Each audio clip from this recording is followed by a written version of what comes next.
So I think about 2 or 3 weeks ago, I went into details about the new what the team is working on from Creative Assembly for them creating expansions and DLCs, or essentially, content added to existing games. And I talked about how it more likely would be Attila, Rome 2. Well, today they just updated. I think it was yesterday actually. They just updated their page, their news and announcements page, and they have a whole bunch of updates on each of their existing and non-existing titles yet. But they also have some brand new stuff on here, and they actually just announced their Black Ops task team, which is exactly what they were hinting at in the other video where they were talking about adding expansions. So let me go ahead and go into that first, and then I'll give you my thoughts on it, and then I'll talk about the other ones here.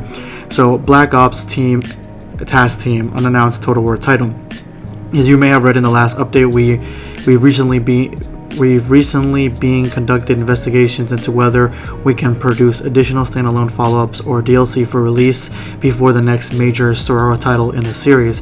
Initial plans are promising, and now Jack Lusted and veteran team members from the Rome 2 and Attila new content teams have formed a new Total War team to investigate further. We'll update this as often as we can, blah blah blah. So essentially they're talking about adding the DLCs to either Rome 2. Now it's 100% either Rome 2 or Attila, and that has me excited. We have Jack Lusted on and the veteran team, plus the guys that created content for Attila on this team as well. So I'm thinking, honestly, in my last video, I thought that they were going to be making, say, a expansion to Attila, something more in the medieval setting because of Bretonius coming out and Bretonius' popularity and stuff like that. But I'm also thinking that they might hit something that they sort of missed when they created Rome 2, which was the Alexander. The original Rome had Alexander as its own DLC. And if they called it that back in the day, I guess it's its own like mini expansion. And so they did Barbarian Invasion with Attila when it comes to Rome 2. So I feel like more than likely we'd be getting a Alexander game, something that would be focused on his campaign, like similar to Napoleon, him creating his empire, butchering through the Middle East all the way up to India. I'm hoping that this campaign, if they are going to release it, if this is the actual title, that it has you being able to play some of the other factions as well as controlling Alexander, such as maybe other Greek factions that can oppose Alexander in Greece at first, Egypt, the Indians, all those. I want to see all those as playable factions, as well as having like huge rosters. And imagine like an Alexander game with the updates that Attila has, plus some of the updates that Warhammer has. I mean, that sounds amazing in my head. It sounds amazing, and that leads me to they're stating that they might be doing this, that they're looking into it before the announcement of the next game that's coming out, that's historical. So the new game that's coming out, it says here, our next major historical release is now in full production, which is amazing, with the game design locked and asset creation fully underway. So they're creating the game right now. The game retains the same strong focus on character design that infused previous major releases, with the key personalities of the period in particular being an early priority for us now. As such, there are some vibrant and striking renders plazas around the studio, with eye-catching combat animations garnered some serious attention too. So this is amazing, because it not only does it hint at we're getting match combat, which a lot of people don't like match combat. I want a mixture of match combat plus what we're getting with Total War Warhammers, because I like seeing some of the fighting animations. I feel like, yeah, for the most part, these guys, depending on the era, these guys can fight in huge masses, but I would like to see them do some hand-to-hand combat, like something like an Empire or something like that. So that's pretty cool. Then they also say that this game is going to focus on character design that infused previous major releases. The only real character design that I've seen really into it was Warhammer, so maybe that's what they're talking about. They're going to bring some of that major character design from Warhammer into this period. So that just means that they're transferring things from Warhammer to this game, so that's really good. And then let's go ahead to the new content team for the DLCs and free DLCs. Obviously, the next content team, the new content team have been very busy recently working on both Isabella von Karstein as well as our even bigger free DLC Bretonium. both of which are now are available to download and enjoy here. Bretonnia in particular has been really popular, and we're very pleased by the passionate response.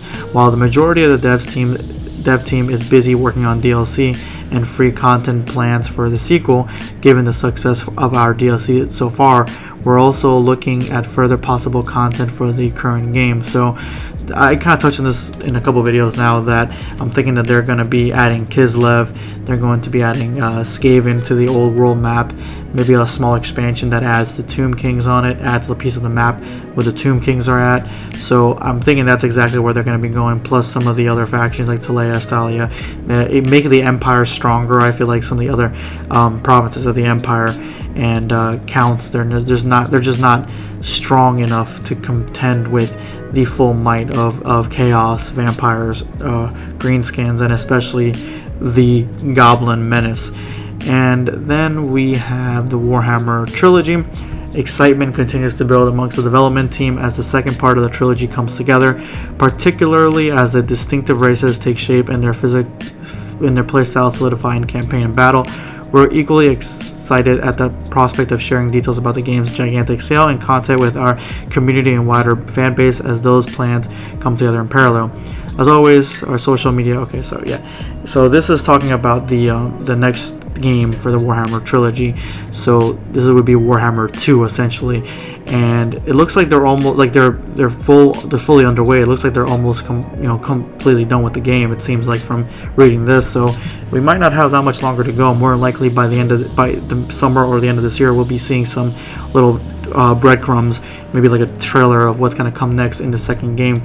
And more than likely the adding of DLCs to Warhammer 1 and the arrival of Warhammer 2 are going to kind of coincide with each other. Like, we're going to get DLCs for Warhammer 1 while Warhammer 2 is already about to come out or coming out or whatever. So we have that. And then last but not least, I didn't leave it last because I am not the biggest fan of it, but I left it last because it's all the way on the top.